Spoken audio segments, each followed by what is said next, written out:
Hi, everybody. I'm Jason Fernandes. I'm co-founder of AdLunum. AdLunum is an investment platform. So what we do is sort of help companies in the lead up to the IDO round. So that includes sort of usually in the 2 or 3 months in the lead up to the IDO. That can be sort of advisory services, marketing services, but mostly sort of like getting them ready to have a public sale. So a lot of our focus is we have an engaged churn NFT platform.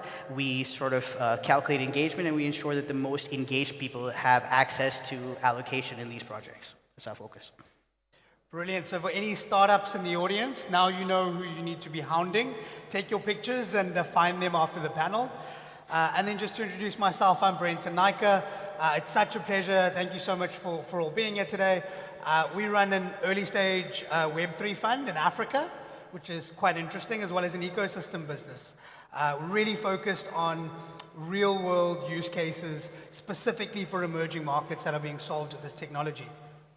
But let's kick off today with probably not such a great point, but if anyone's been following the venture space over the past few months, it's been very tumultuous, all the way up to the closing of Silicon Valley Bank, or the failure rather, recently. But looking at the space in more general terms, we've seen this massive sort of compression of venture dollars and deals being done, specifically in the second half of last year. I mean, to touch on a few points, we've seen pretty much almost the best venture startup being Stripe at the moment take a 50% write-down in their valuation. You know, Peter Thiel's Founders Fund split their fund into two. Tiger Global has taken, I think, a third write-down in their books. And we are, after all, VCs. You know, we just focus on a specific technology. So I'd love to hear from our panelists, how do you feel that the general VC trend is affecting things in the Web3 space, and do you think we'll see this spillover of massive compression in terms of the number of deals done, the value of the deals done, the valuation of startups?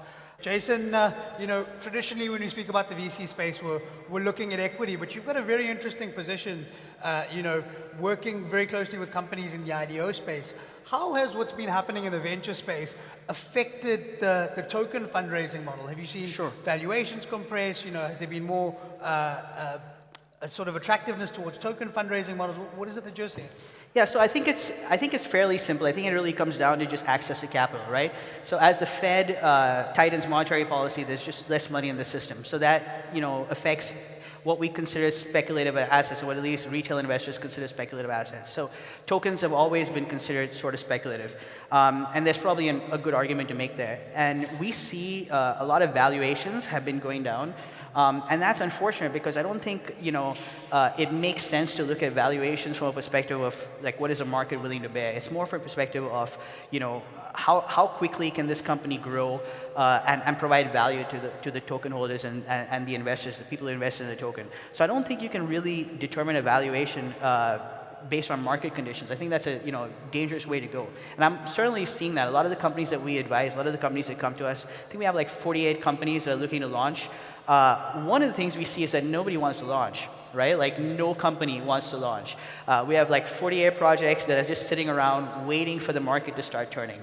And that's not really going to happen until the Fed eases up on monetary policy. So I think like this is the knock-on effects of contraction of the monetary policy. We see SVB fail, Signature Bank, pretty much the same thing. And we'll see, as there's less capital in the industry, you're going to start seeing, tokens get depressed. One of the things I noticed is Circle. There's a lot less liquidity in terms of stable coins. So USDC is much less liquid than it used to be. I was speaking with the CEO of XRX Exchange the other day.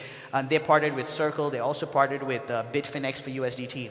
And both these stable coins are just do not exist with the kind of liquidity that it used to exist. So whenever you have massive, disruptions in liquidity, that's gonna have an effect on the price of tokens, and that's gonna have an effect on people putting in money in tokens. I'm actually surprised that Bitcoin is pumping when you have USDT and USDC massive liquidity issues, but it's happening, and I think that's a good sign. And I think as you have greater liquidity in the system, you'll see Bitcoin and all these altcoins pump. But from an IDO perspective, I don't think you're going to see a big change in that until the Fed starts easing up on monetary policy. Brilliant. Any specific segments in the token investment world you see a lot of value being created in? Yeah, so I've actually been through a few of these bull and bear markets, and one of the things I've noticed is that the projects that are hot in one market are not the projects that are hot in the next market, right? So in the last market, there was a whole bunch of focus on metaverse projects. Metaverse, since Facebook had sort of changed their name, everybody was looking at what is the metaverse going to go. So we see like metaverse is just up the yin-yang, just everywhere, right?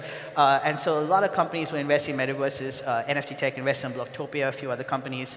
I think, you know, what's going to happen now, I think you see the rise of AI with ChatGPT.